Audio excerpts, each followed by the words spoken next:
Hi, magandang araw po sa inyong lahat. Ngayon ay araw ng Biyernes, a very powerful day for all of us today. Ayan, tingnan po natin kung ano po ang makikita natin ngayong araw na to ng Biyernes, first reading of the day today. I hope napanood nyo na po ang mga readings natin kahapon. I'm sorry, I only have 2 because talaga pong hindi ako nakapag ng isa pa po kagabi, no? But tingnan ko po ngayon if I can do 3 for today. Okay? Tingnan po natin. Balasahin muna po natin. Kamusta po ba kayong lahat? Kamusta po ang inyong naging tulog?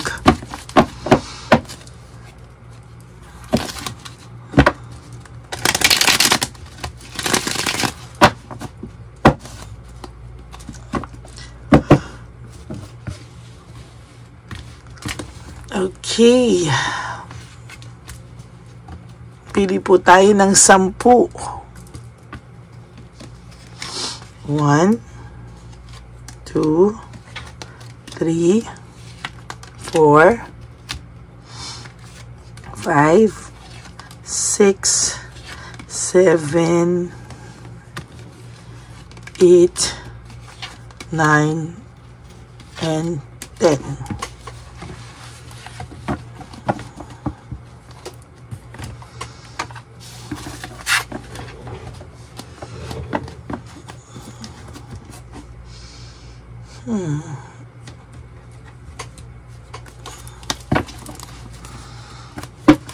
Pili po tayo din ng 10.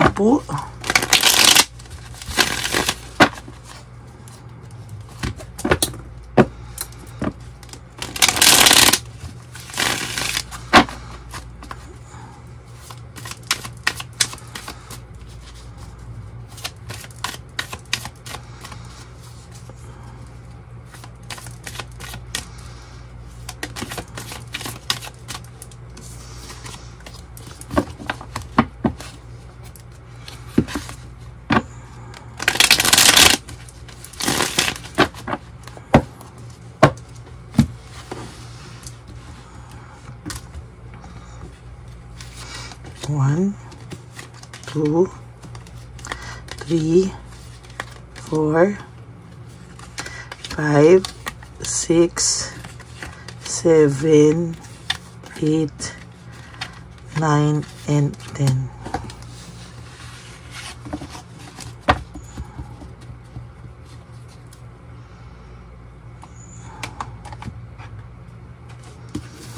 Huwag niyo pong skip to.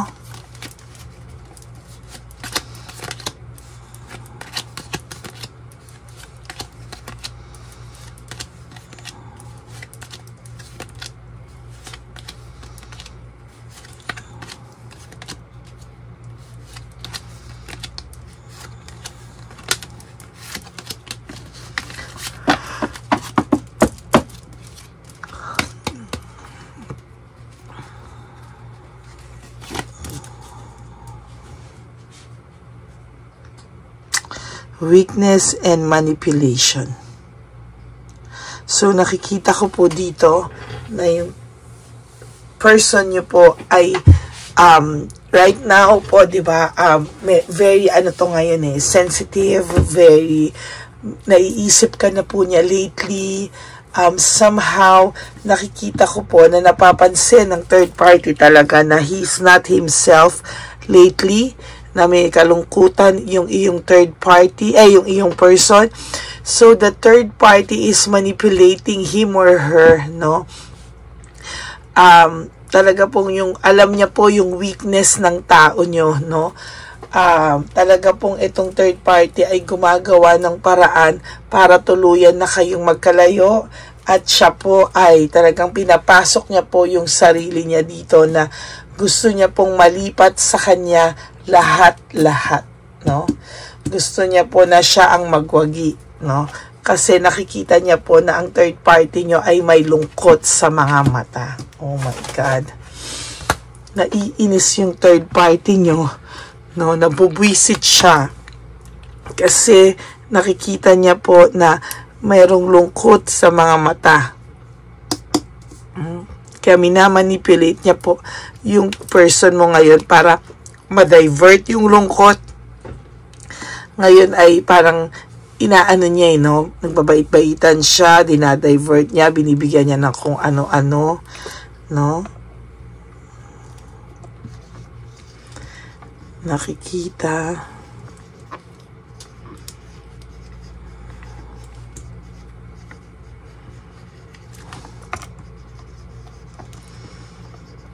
Na may lungkot.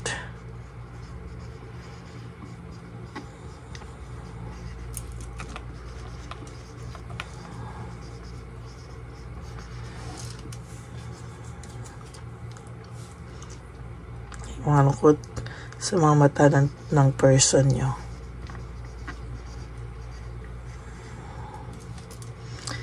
At naiinis siya ng sobra. Kasi parang sampal po sa kanya ito no? Na alam niya sa sarili niya kahit mag-pretend silang dalawa, na may lungkot pa din po sa mga mata, no? Ng person nyo. Yan, no? Kita nyo? Takot na takot po ang third party na dumating sila sa point na iiwanan din po siya nito. Yan, no? Gagawa po ng desisyon ito at iiwanan po siya, no? As a matter of fact, ayaw na ayaw po talaga ng third party, no? Na manalo ka at matalo siya. Kaya gagawin niya lahat to divert the person, ano? Yung attention ng person, ano?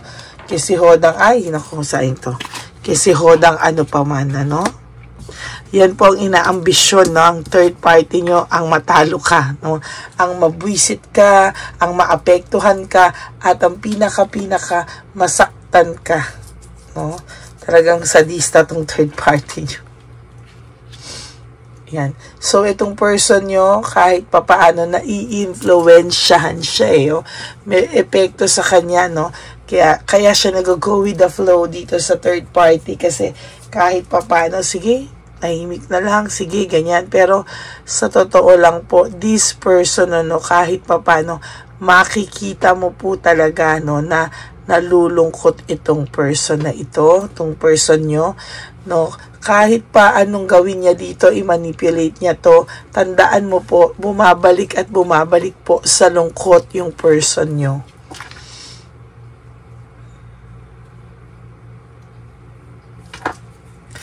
There's rebellion and new approach. Nagrebelde po yung tao for whatever reason, nagrebelde po ito sa inyo, no? Or sa sarili niya, na parang pakiramdam niya, I want to break free, I want to have freedom, I want to have new feelings of in love, ganyan. So ngayon, kahit papano, yung pagre-rebelde niya, siya din ang naapektuhan. Oh, ngayon meron siyang sudden awareness, no? Nagkaroon siya bigla ng sudden awareness, choosing happiness. Naisip niya talaga na ikaw pa rin po yung kapayapaan nito. Ikaw pa rin po talaga, oh. As a matter of fact, nahihirapan po siya ngayon, no? Gusto niya po yan, ang sinasabi ko, new feelings, new ventures, no? Parang gusto niya ng bagong buhay, no? Pero ano nangyari sa ganyang ginawa niya? Naapektuhan lang po siya ng malala, no? As a matter of fact, hindi po siya naging masaya. Mas lalo po siyang nalungkot, no? Confused po siya, oh. Very, very confused as of this moment, oh. Confused pa rin siya. Kaya matatapos pagka-confused nito, no? Ang dami po niyang chaos na napasukan. At sabi ko nga po sa inyo, kapag nagkakasakitan sila nito, nagbubrutalan sila. It's either nagkakasakitan sila ng physical, or nagmumurahan sila, or masakit silang magsalita sa isa't isa, no? After nun, tsaka na lang babawi to si Chabilitang Palaka, kapag nag-away sila, nagmurahan, nagkasakitan, bigla kunwari bibigyan niya ng kung ano para bumalik sa kanya. avoiding conflicts. Itong taong pong ito ay ina-avoid na lang po niyang person nyo yung conflict, no, na ayaw po kasi nito ngayon ng gulo, ayaw po ngayon nito ng sakit sa ulo, no, and nahihirapan po siya talaga. Kayo ay walang closure, very incomplete. It's either ginosting ka talaga ng taong to, or hindi nagpaalam sa'yo ng maayos, parang naghiwalay na lang kayo, just like that.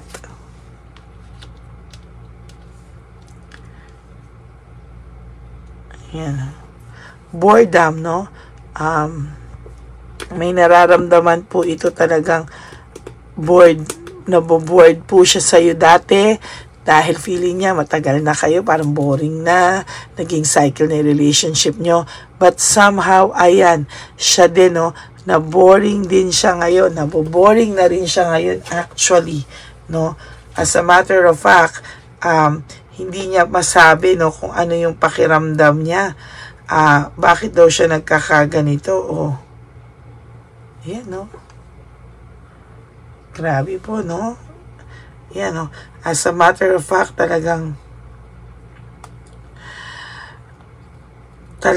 sabi ko sa'yo, itong taong to, hindi niya inisip, no, na dumadaan ang bawat relationship sa yung bawat relationship ay dumadaan talaga sa unos, sa stagnant, no? Pero love is a commitment and a choice, no? And a decision, no? Na lahat talaga ay, kahit sino pa ang makarelasyon nyo, darating kayo sa stage wherein maboboring kayo. Out of touch, very trickery, kahit hindi kayo nag-uusap, nararamdaman mo pa rin ang person na to, at kahit hindi kayo nag-uusap, ang pakiramdam nito ay, ayan, no, very, very, lagi ka pong nasa isip niya, no, kahit hindi kayo nag-uusap, hindi ka daw nawawala sa isipan, no, trickery. Kasi yung person nyo hanggang ngayon very immature pa rin when it comes to relationship, no? Minsan sa inyo kung kailan tumanda, tsaka po nagbinata, no? Yung iba naman may fear of talaga, growing old. O kahit pa paano po, you are getting okay, you are, huwag kayong mag-alala, no? One day at a time. Sige lang, live one day at a time. Tuloy mo lang po yan. And magiging mas maayos ka pa sa darating na panahon, no? May unexpected good luck ka po. Ingatan mo lang ang health mo. At huwag maapektuhan sa lahat ng stress na encounter mo, no? This past few weeks, no? Medyo, pumapasok talaga siya sa isip mo, no? But don't worry, there's unexpected good luck for you. Ipahinga mo raw po ang pakiramdam mo, katulad po ng iyong ex, talagang kailangan niya ng rest. Minsan pag ang ex niyo po ay sobrang nag-iisip sa inyo, sobrang down siya, alam niyo po, dinadaan niya po sa tulog ng tulog. Dinadaan niya po sa tulog or inom. Yan pong dalawa, no? Victory and success for you. Why? Ngayon po ay kung naiisip mo siya, naiisip ka rin po niya, at mas malala pa po yung pag-iisip niya sa'yo. Napo-frustrate siya, ikaw you have victory and success, siya naman ay frustration, nagkakabaliktad na po kayo, pero ang nangyayari po habang nagkakaroon ka ng realization na, sige, ano bang pinaglalaban ko, okay na ako, siya naman ay secretly hoping na wag kang makamove on, For your last card, win at all costs, gagawin po talaga ng third party nyo lahat, para mailayo sa inyo. So, that's your first reading of the day. Nakikita ng third party nyo na may lungkot sa mga mata ng person nyo, kaya naiinis or nabubwisit po siya ng sobra. Okay? That's your first reading for the day.